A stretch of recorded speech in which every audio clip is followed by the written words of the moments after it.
ओम शांति। आज 4 जून 2020 के बाबा के महावाक्य हैं। आज की मुरली में बाबा ने कहा, एक आंख में मुक्ति धाम और एक आंख में जीवन मुक्ति धाम को रखना है। तो बाबा कहते हैं कि मुक्ति धाम अर्थात परम धाम, शांति धाम, जहाँ से हम आत्माएं आई हैं, जहाँ हमें वापस जाना है, उसे याद करना है। और दूसरी आंख में बाबा ने कहा जीवन मुक्ति धाम अर्थात स्वर्ग वैकुंठ धाम को याद करना है। तो बाबा ने कहा बुद्धि में निरंतर याद रहे कि हमें घर वापस जाना है। तो दूसरी बात बाबा ने आज इस मुरली में ये भी कही कि देह और देह के सब संबंधों को भूल मुझे याद करो। तो ऐसा बाबा क्यों कहते हैं? बाबा कहते हैं कि अब नया संबंध बनाएंगे तो क्या करना पड़ेगा, उसको भी भूलना पड़ेगा ना। क्योंकि बाबा ने कहा शरीर छोड़ते हैं तो भी यही कहते हैं कि भगवान को याद करो। तो बाबा ने कहा कि अभी तो हमारे कितने पिछले जो जन्म है उनके बोझ हमारे सिर पर हैं, अर्थात पाप है हमारे सिर पर, तो वही हमें चुकतू करने हैं अभी तो बाबा ने कहा इसके लिए क्या करना है, अगर हमें मुक्ति धाम में जाना है तो अभी हमें सब उन हिसाब किताबों को चुकतू करना पड़ेगा। तो इसलिए तभी हम जब चुकतू करेंगे, उसको ख़त्म करेंगे, तभी तो हम मुक्ति धाम में जाएंगे और जीवन मुक्ति धाम में जाएंगे। तो इसलिए बाबा हमेशा ये कहते हैं कि किसी को भी याद नहीं करो जो अंत में तुम्हें उनकी याद आए। तो इसलिए अभी वर्तमान में जो हम अभी पुरुषार्थ कर रहे हैं वो हमारा ऐसा ही होना चाहिए कि हमें लास्ट में किसी की भी याद ना आए। तो आज के प्यारे बाबा के महावाक्य हैं। बाबा समझाते हैं, मीठे बच्चे अभी तुम्हें बेहद की पवित्रता को धारण करना है। अभी तुम्हें बेहद की पवित्रता को धारण करना है। बेहद की पवित्रता अर्थात एक बाप के सिवाय और कोई भी याद नहीं आए। तो बाबा तो हमेशा जो पवित्रता की बाबा ने जो डेफिनेशन बताई है, ब्रह्मचर्य ही केवल पवित्रता नहीं है, मनसा वाचा कर्मणा में भी हमारे कोई नेगेटिव और वेस्ट कोई थॉट हमारे अंदर नहीं होने चाहिए। किसी के प्रति भी हमारे अगर नेगेटिव थॉट चलता है तो वो भी अपवित्रता है। आज बाबा ने पूछा, बाबा से वर्षा लेने के पहले का पुरुषार्थ और उसके बाद की स्थिति में क्या अंतर होता है। जब तुम बाप से वर्षा लेते हो तो देखे सब संबंधों को छोड़ एक बाप को याद करने का पुरुषार्थ करते हो, और जब वर्षा मिल जाता है तो बाप को भूल जाते हैं। बाबा ने कहा जब तुम बच्चों को राजाई मिल जाती है तो तुम बाबा को भूल जाते हैं। अभी वर्षा लेना है, इसलिए कोई से भी तुम्हें नया संबंध नहीं जोड़ना, क्योंकि बाबा ने कहा तुम बच्चे अभी पढ़ाई पढ़ रहे हो, नहीं तो फिर बाद में भूलने में मुसीबत होगी। बाबा ने कहा पहले याद करने की बात है और उसके बाद फिर उसको भुलाना पड़े, तो इसलिए बाबा ने कहा फिर भूलने में मुसीबत होगी। सब कुछ भूल एक बाप को याद करो तो वर्षा मिल जाएगा। गीत है ये वक्त जा रहा है। ओम शांति। मीठे मीठे रूहानी बच्चों के प्रति बाबा बैठ समझाते हैं, ज्ञानी किसको कहते हैं और अज्ञानी किसको कहते हैं। ये सिर्फ तुम ब्राह्मण ही जानते हो, ज्ञान है पढ़ाई। बाबा ने कहा जिसने यथार्थ रीति से बाबा को जान लिया, इस पढ़ाई को जान लिया, ड्रामा के रहस्य को जान लिया, उसको ज्ञानी कहते हैं। और बाबा ने कहा जिसने यथार्थ रीति से परमपिता परमात्मा को नहीं जाना है, उनकी जो वो अभी जो भी कुछ वो करा रहे हैं अर्थात हमें पढ़ा रहे हैं उसको नहीं जाना है, उसको अज्ञानी कहेंगे। तो बाबा ने कहा अभी तुम जान गए हैं हम आत्मा हैं, वे परम पिता परमात्मा हैं। तुम जब वहाँ से मधुबन आते हो तो पहले जरूर अपने को आत्मा समझते हो। हम आते हैं अपने बाप के पास, शिव बाबा को कहते हैं ना, शिव बाबा है प्रजापिता ब्रह्मा के तन में, वह भी बाबा हो गया। तुम घर से निकलते हो तो ये समझते हम बाप दादा के पास जाते हैं।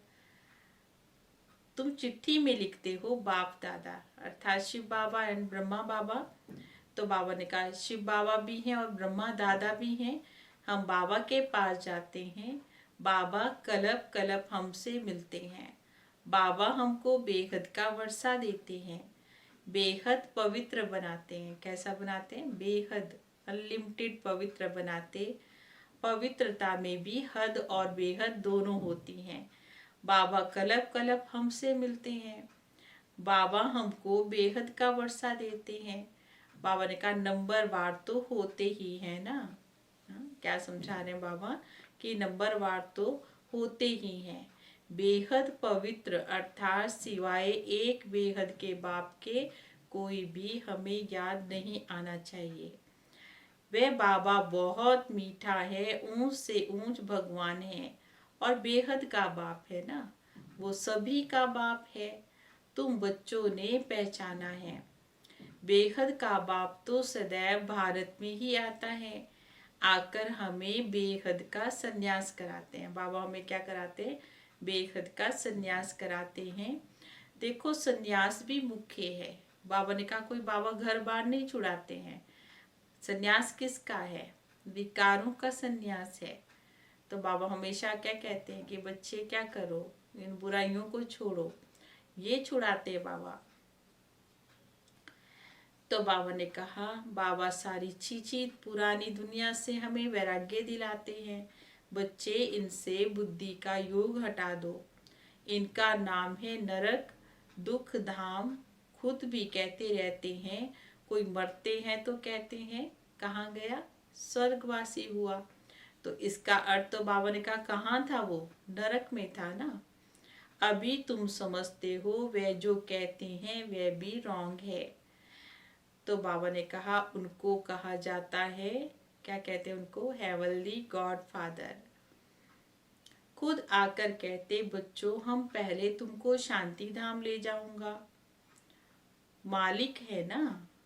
शांति धाम जा करके तुम फिर कहाँ आएंगे? सुख धाम में आएंगे। बाबा ने कहा पहले सब आत्माएं मुक्ति धाम में जाती हैं, उसके बाद फिर टर्न बाय टर्न अपने अपने समय पर उतरती हैं। तो बाबा ने कहा सबसे पहले तुम उतरते हो सुख धाम में आने के लिए। हम शांति धाम जाएंगे और सब धर्म वाले भी शांति धाम जाएंगे। बुद्धि में ये सारा ड्रामा का चक्र रखना है। हम सब जाएंगे शांति धाम। पहले बाप से हम वर्षा लेंगे। वर्षा भी देखो कितना सहज रीति है। बाबा सम्मुख कहते हैं मीठे बच्चों तुम्हारे जो भी देह के संबंध है सब उनको भूल जाओ। बाबा क्या कहते हैं? जो भी देह के संबंध है उनको क्या करना है? भूल जाना है। अभी कोई भी नया संबंध तुम्हें नहीं जोड़ना है। अगर कोई नया संबंध जोड़ते हैं तो उनको भूलना पड़े। तो बाबा ने कहा देखो एक्स्ट्रा याद बढ़ जाती है ना। बाबा कहते सबको भूल एक बाबा को याद करना है, अर्थात परम पिता परमात्मा को याद करना है, क्योंकि वही हमारा माता पिता टीचर गुरु, सब सखा, सब संबंध उनके साथ हैं हमारे। एक बाबा के बच्चे हम भाई बहन हैं। चाचा मामा का भी कोई संबंध नहीं, क्योंकि बाबा ने कहा आत्मिक नाते से देखें तो बाबा ने कहा फिर तो कोई संबंध नहीं रह जाता है, शरीर के साथ ही संबंध है। ये एक ही समय है जबकि भाई बहन का संबंध रहता है। ब्रह्मा के बच्चे शिव बाबा के कौन है? पोत्रे और पोत्रियां हैं। ये तो पक्का बुद्धि में आता है ना। सो भी नंबरवार पुरुषार्थ अनुसार। स्वदर्शन चक्र तुम बच्चे चलते फिरते बनते हो। बाबा ने कहा सारा बुद्धि का चक्र तुम्हारे अंदर रहना चाहिए। सृष्टि के आदि मध्य अंत, हम कैसे आए, फिर हमने कैसे जन्म लिए, कैसे हम उतरते आए। तो बाबा ने कहा ये सारा चक्र तुम्हारी बुद्धि में रहना चाहिए। तुम बच्चे इस समय चैतन्य लाइट हाउस हो। आज क्या कहा? क्या है? लाइट हाउस है। तुम्हारी एक आंख में मुक्ति धाम और दूसरी आंख में जीवन मुक्ति धाम है, अर्थात एक आंख में स्वर्ग है और एक आंख में परम धाम है। वे लाइट हाउस जड़ होते हैं, तुम तो चैतन्य हो। तुम्हें ज्ञान का नेत्र मिला है। तुम ज्ञानवान बन सबको रास्ता दिखाते हो। बाबा भी तुम्हें पढ़ा रहे हैं, तुम जानते हो ये तो दुख धाम है, हम अभी संगम युग पर है। बाकी सारी दुनिया अभी कहाँ है? कलयुग में है। संगम पर बाप बच्चों के साथ बैठकर बात करते हैं और बच्चे ही यहाँ आते हैं। कोई कोई लिखते हैं बाबा फलाने को ले आए, तो बाबा क्या कहेंगे? अच्छा है, चलो गुण उठाएगा। शायद इस समय ही ये पुरुषोत्तम बनते हो। कलयुग में तो सब कनिष्ठ पुरुष हैं। जो उत्तम पुरुष हैं वो तो बाबा ने कहा लक्ष्मी नारायण को भी नमन करते हैं। सत्युग में कोई किसी को नमन नहीं करेगा। यहाँ की ये सब बातें वहाँ नहीं होंगी। ये भी बाबा समझाते हैं। अच्छी रीति तुमको बाबा की याद में रहकर क्या करना है? सर्विस करनी है। आगे चलकर तुमको साक्षात्कार भी होंगे। ये बाबा कई मूल्यों में कहते हैं आगे चलकर तुम बच्चों को, क्योंकि शुरू में भी साक्षात्कार हुए और अंत में भी साक्षात्कार होंगे। तुम कोई की भक्ति आदि नहीं करते हो, तुमको तो बाबा सिर्फ पढ़ाते हैं। घर बैठे अपने आप ही साक्षात्कार हो जाते हैं। देखो बहुतों को ब्रह्मा का साक्षात्कार भी होता है। उनके साक्षात्कार के लिए कोई पुरुषार्थ नहीं करना पड़ता है। ये तो बाबा ने कहा साक्षात्कार कौन करा रहे हैं? स्वयं शिव बाबा करा रहे हैं। भक्ति मार्ग में तो जो जिसकी भावना होती है उसका फिर उनको साक्षात्कार हो जाता है। अभी तुम्हारी भावना सबसे ऊंच से ऊंच है। बाबा क्या समझा रहे हैं? तुम्हारी भावना इस समय बहुत ऊंची से ऊंची है, तो बगैर मेहनत बाबा साक्षात्कार कराते रहते हैं। शुरू में देखो कितना ध्यान में जाते थे। शुरू शुरू की बात है और उस समय तो बाबा का छोटे बच्चे से लेकर के भी बड़े बूढ़े जो भी हैं सबको ही साक्षात्कार ध्यान में चले जाते थे। कोई कृष्ण को देखता, कोई राधे को देखता, कोई सत्य को देखता, ऐसे ही साक्षात्कार होते थे। तो बाबा ने कहा आप ही बैठकर ध्यान में जाते थे, कोई भक्ति थोड़ी ही की थी। बच्चे कभी भक्ति करते हैं क्या? जैसे कि ये एक खेल ही हो गया था। तो उनको था कि चलो वैकुंठ चले, तो वैकुंठ देख लेते थे। तो बाबा ने कहा एक दो को देखते ही चले जाते थे। जो कुछ है फिर धीरे धीरे, बाबा ने कहा जो कुछ है फिर पास्ट हुआ वह फिर रिपीट होगा। तुम जानते हो हम इस धर्म के थे। सत्युग में पहले पहले ये धर्म है, इनसे बहुत सुख मिलता है। फिर धीरे धीरे कलाएं कम होती जाती हैं। जो सुख नए मकान में होता है वह तो पुराने में नहीं रहता है।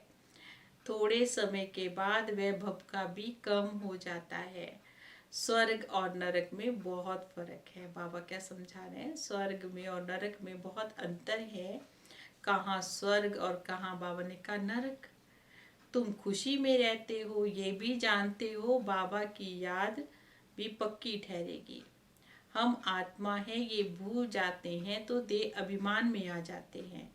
यहाँ बैठे हो तो भी कोशिश करके अपने को आत्मा निश्चय करना है। बाबा क्या कह रहे हैं? यहाँ बैठे हैं तो क्या करना है? अपने को आत्मा निश्चय करना है, तो बाप की याद भी रहेगी। देह में आने से देह के सब संबंध याद आएंगे। ये भी एक लॉ है। तुम गाते हो मेरा तो एक बाबा दूसरा ना कोई। क्या कहते हैं? मेरा तो एक बाबा दूसरा ना कोई। बाबा हम बलिहार जाएंगे, ये अभी समय है, एक को ही याद करना है। बाबा ने कहा आंखों से भल किसी को भी देखो, घूमो फिरो, सिर्फ क्या करना है? आत्मा को बाबा को याद करना। बाबा कोई काम करना छुड़ाते नहीं है। बाबा कहते कुछ भी करो लेकिन क्या करना है? बुद्धि से बस बाबा को याद करना और खुद को आत्मा समझना है। शरीर निर्वाह अर्थ कर्म भी तो करना है, परंतु हाथों से काम करते रहो और दिल में तो किसी की भी याद नहीं रहेगी। बाबा ने कहा औरों को याद करते रहेंगे, तो इसलिए क्या करना है? हाथ भले काम करें और दिल से बाबा को याद करते रहें। आत्मा को अपने माशूक को ही याद करना है। कोई किसी सखी से प्रीत हो जाती है तो फिर उनकी याद ठहर जाती है। फिर वह रग टूटने में बड़ी मुश्किल लगती है। बाबा ने क्या कहा? फिर वह रग टूटने में कितनी मुश्किल लगती है। पूछते हैं बाबा ये क्या है। अरे तुम नाम रूप में क्यों फंसते हो? एक तो देह अभिमानी बनते हो, दूसरा फिर बाबा ने कहा तुम्हारा कोई पास्ट का हिसाब किताब है, फिर वह धोखा देता है। बाबा कहते इन आंखों से जो कुछ देखते हो उसमें तुम्हारी बुद्धि नहीं जानी चाहिए। क्या समझा रहे बाबा? इन आंखों से जो कुछ देखते हो उसमें तुम्हारी बुद्धि नहीं जानी चाहिए, तुम्हारी बुद्धि में ये रहे हमको शिव बाबा पढ़ाते हैं। ऐसे बहुत बच्चे हैं जो यहाँ बैठे भी कभी याद नहीं करते हैं। बाबा ने कहा बैठते यहाँ और लेकिन किसी को भी याद नहीं करते। कई तो यहाँ बैठे भी याद में नहीं रह सकते हैं। तो अपने को देखना चाहिए हमने कितना शिव बाबा को याद किया। क्या देखना है हमें अपने आप को, कितना हम बाबा को याद करते हैं, कितना परसेंटेज। मैंने कहा भले तन तो बैठ जाता है लेकिन मन कितने परसेंटेज टिका हुआ है। तो ये भी चेकिंग होनी चाहिए, ये नहीं कि बस ऐसे ही बैठे हैं हम, नहीं तो चाट में रोला पड़ जाएगा। भगवान कहते मीठे बच्चों मुझे याद करो, अपने पास नोट करो, जब चाहे याद में बैठ जाओ। बाबा ने कहा कि जब भी देखो, हाँ, आप कभी भी बैठ सकते हैं याद में, तो कभी भी बाबा को याद कर सकते हैं। खाना खाकर चक्कर लगाकर 10-15 मिनट आकर बैठ जाओ याद में, क्योंकि यहाँ कोई गोरख धंधा तो है ही नहीं। बाबा ने कहा यहाँ तो कोई काम नहीं है। मधुबन में जाते हैं तो क्या काम होगा, वहाँ तो खाना बना बनाया मिलता है और कोई धंधे की फिक्र नहीं है, किसी चीज़ का फिक्र नहीं रहता है। मैंने कहा बस अपने बाबा को याद करते रहो, फिर जो काम काज छोड़कर आए हो वह कोई कोई की बुद्धि में याद रहता है। बाबा ने कहा फिर क्या होता है, जो कोई काम काज छूटा होता है ना तो उसको याद करते रहेंगे। बड़ी जबरदस्त मंजिल है। तब बाबा कहते अपनी जांच करो, ये तुम्हारा मोस्ट वैल्यूबल टाइम है। ये दिन आएंगे नहीं दोबारा से, बहुत वैल्यूबल समय है। हमारी एक एक घड़ी बहुत वैल्यूबल है। भक्ति मार्ग में भी तुमने कितना टाइम वेस्ट किया है, क्योंकि बाबा ने कहा जिनको याद करते थे उनके ऑक्यूपेशन को नहीं जानते थे, कहाँ रहते क्या करते कैसे उनको याद करना है, विधि को ही नहीं जानते थे। अब विधि नहीं पता तो सिद्धि भी कैसे प्राप्त हो सकती है, कैसे सफलता मिलेगी, कैसे शक्ति मिलेगी। दिन प्रतिदिन गिरते ही आए हैं। कृष्ण का दीदार हुआ तो बहुत खुशी हो जाती है। अब बाबा ने कहा उससे कुछ प्राप्ति तो नहीं हुई, बाबा का वर्षा तो एक ही बार मिलता है। अब आप कहते मेरी याद में रहो तो तुम्हारे जन्म जन्मांतर के पाप कट जाएंगे। स्वर्ग का पासपोर्ट उन्हीं बच्चों को मिलता है जो याद में रहकर अपने विकर्मों को विनाश कर कर्मातीत अवस्था को पाते हैं, नहीं तो बहुत कड़ी सजा खानी पड़ती है। बाबा और भी राय देते हैं, अपने ताज तख्त का फोटो अपनी पॉकेट में रख लो। बाबा हमेशा कहते थे कि बच्चे अपना जो है ना राजा महाराजा के स्वरूप में अपना फोटो निकालो, नारायण के रूप में, लक्ष्मी के रूप में निकालो और अपनी जेब में डाल कर रखो, फिर उसको देखते रहो। फिर ये नशा आना चाहिए कि हम ये बनने वाले हैं, तो शिव बाबा भी याद आएगा। ये सब पुरुषार्थ की युक्तियां हैं। कोई से तुम पूछो सत्यनारायण की कथा सुनने से क्या होता है। हमारा बाबा हमको सत्यनारायण की कथा सुना रहे हैं कि कैसे 84 जन्म लिए। वह भी तो हिसाब चाहिए ना, सब तो 84 जन्म नहीं लेंगे। दुनिया को तो कुछ पता नहीं, ऐसे ही सिर्फ मुख से कहते रहते हैं। इसको कहा जाता है थ्योरिकल। सब बातें का थ्योरेटिकल हैं, वे तुम्हारा प्रैक्टिकल है। अभी जो हो रहा है फिर भक्ति मार्ग में वही पुस्तक बनेंगे। तुम स्वदर्शन चक्रधारी बन फिर विष्णुपुरी में चले जाएंगे। ये सब नई बातें हैं। क्या समझाया बाबा ने, ये सब नई बातें हैं। रावण राज्य झूठ खंड, फिर सच खंड, राम राज्य होगा। ये भी चित्रों में बड़ा क्लियर है। अभी इस पुरानी दुनिया का अंत है। क्या है, अभी इस पुरानी दुनिया का भी अंत है। 5000 वर्ष पहले विनाश हुआ था। साइंसदान जो भी हैं उन्हों को भी ख्याल आता है कि हमको कोई प्रेरणा है, कोई प्रेरणा देता है। जो हम ये सब करते रहते हैं, समझते भी हैं हम ये करेंगे तो इनसे सब खत्म हो जाएंगे, परंतु बाबा ने कहा परवश है, उनको डर लगा रहता है। समझते हैं घर बैठे एक बम छोड़ा तो सब खत्म हो जाएगा। बाबा ने कहा ऐसे ऐसी रिसर्च हो चुकी है, ऐसे से बम मिसाइल्स तैयार हो चुके हैं कि एक बाबा ने कहा एक भी चलाया तो सारी दुनिया समाप्त हो सकती है।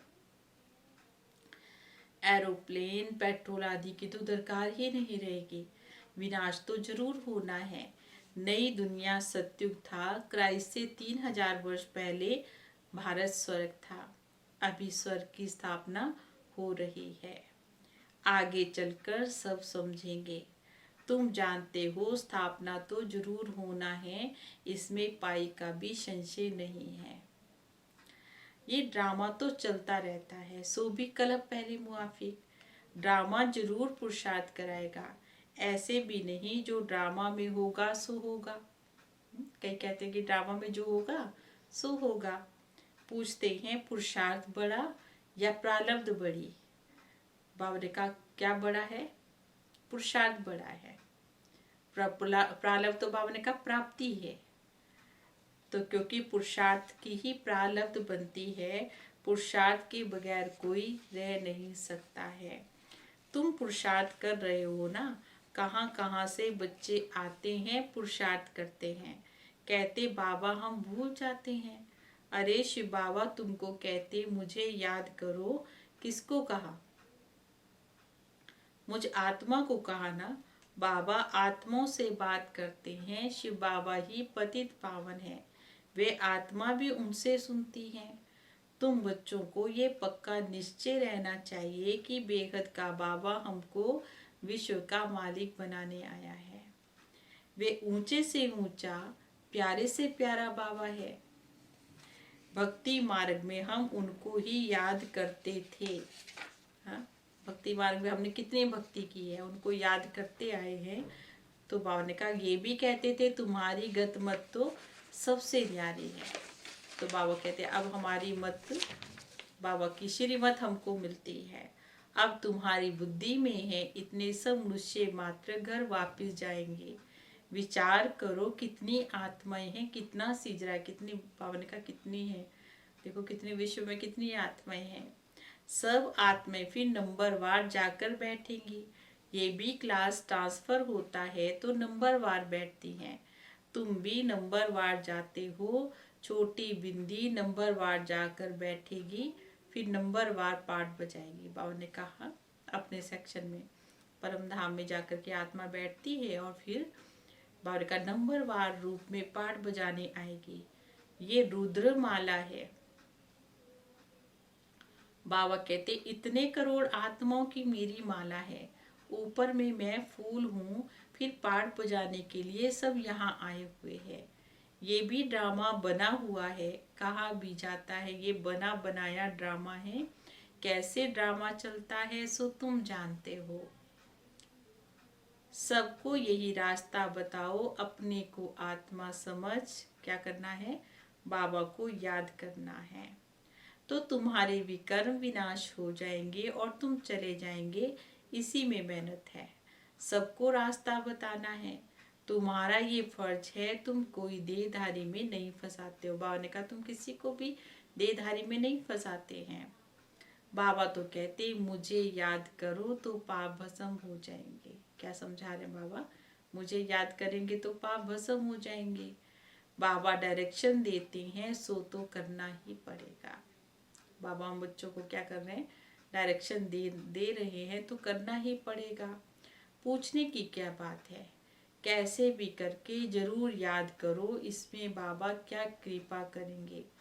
याद तो तुमको करना है, वर्षा भी तुमको लेना है। बाबा स्वर्ग का रचयिता है तो जरूर स्वर्ग का वर्षा मिलेगा। अभी तुम जानते हो ये झाड़ तो पुराना हो गया है। क्या समझा रहे बाबा?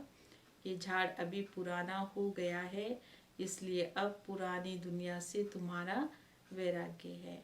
इसको कहा जाता है बेहद का वैराग्य। ये हठयोगियों का हद का वैराग्य है। वे बेहद का वैराग्य सिखला ना सके। बेहद के वैराग्य वाले फिर हद का वैराग्य कैसे सिखाएंगे। अब बाप कहते हैं, सिकीलदे बच्चे, तुम भी कहते हो कितना सिकीलदा बाप है। बाबा भी हम बच्चों को सिकीलदे कहते हैं। सिकीलदे माना बड़ी मुश्किल से ढूंढे हुए बच्चे। तो बाबा भी कहते, बच्चे भी कहते, सिकीलदा बाप हमारा। 63 जन्म हमने बाबा को याद किया है, बस हमारा तो एक बाबा, दूसरा ना कोई। अच्छा, मीठे मीठे सिकीलदे बच्चों प्रति माता पिता बाप दादा का याद प्यार और गुड मॉर्निंग। रूहानी बाप की रूहानी बच्चों को नमस्ते। हम रूहानी बच्चों की रूहानी बाबा को नमस्ते नमस्ते नमस्ते जी। गुड मॉर्निंग बाबा। आज के लिए धारणा के पॉइंट्स हैं। क्या धारण करना है, सारा दिन इस बात का चिंतन करना है। पहली पॉइंट है, स्वर्ग में जाने का पासपोर्ट लेने के लिए बाबा की याद से अपने विकर्मों को विनाश कर कर्मातीत अवस्था बनानी है। सजाओं से बचने का पुरुषार्थ करना है। सजाओं से बचने का पुरुषार्थ करना है। दूसरी पॉइंट है, ज्ञानवान बन सबको रास्ता बताना है। ज्ञानवान बन सबको रास्ता बताना है। चैतन्य लाइट हाउस बनना है। एक आंख में शांति धाम, दूसरी आंख में सुख धाम रहे। इस दुख धाम को भूल जाना है। इस दुख धाम को क्या करना है, भूल जाना है। और आज का वरदान है, अपने डबल लाइट स्वरूप द्वारा, अपने डबल लाइट स्वरूप द्वारा आने वाले विघ्नों को पार करने वाले तीव्र पुरुषार्थी भाव। अपने डबल लाइट स्वरूप द्वारा आने वाले विघ्नों को पार करने वाले तीव्र पुरुषार्थी भाव। आने वाले विघ्नों में थकने या दिल शिकस्त होने के बजाय सेकंड में स्वयं के आत्मिक ज्योति स्वरूप, क्योंकि बाबा ने कहा मैं कौन हूँ, आत्मा हूँ, ज्योति स्वरूप हूँ और निमित्त भाव, मैं ट्रस्टी हूँ। एक तो मैं आत्मा लाइट हो गई, दूसरा मैं निमित्त हूँ, तो भी क्या हो गया, चिंता मुक्त हो गए, बोझ मुक्त हो गए, तो हम तो है ही साक्षी। तो बाबा ने कहा डबल लाइट स्वरूप द्वारा सेकंड में हाई जंप दो। विघ्न रूपी पत्थर को तोड़ने में अब समय नहीं गवाओ। बाबा ने कहा विघ्न आते हैं और उसमें हम क्या करते हैं, उसी में फंस जाते हैं। वो समस्या स्वरूप बन जाते हैं। कैसे करें, कैसे निकले, ऐसे से बाबा ने कहा खुद में फंस जाएंगे। तो बाबा ने कहा उन पत्थरों को तोड़ने में अभी समय नहीं गवाओ, जंप लगाओ और सेकंड में पार हो जाओ। थोड़ी सी विस्मृति के कारण सहज मार्ग को मुश्किल ना बनाओ। अपने जीवन की भविष्य श्रेष्ठ मंजिल को देखते हुए तीव्र पुरुषार्थी बनो। जिस नजर से बाप दादा व विश्व आपको देख रही है, उसी श्रेष्ठ स्वरूप में सदा स्थित रहो। और स्लोगन है, सदा खुश रहना है और खुशी बांटना, यही सबसे बड़ी शान है। सदा खुश रहना और खुशी बांटना, ये सबसे बड़ी शान है। ओम शांति।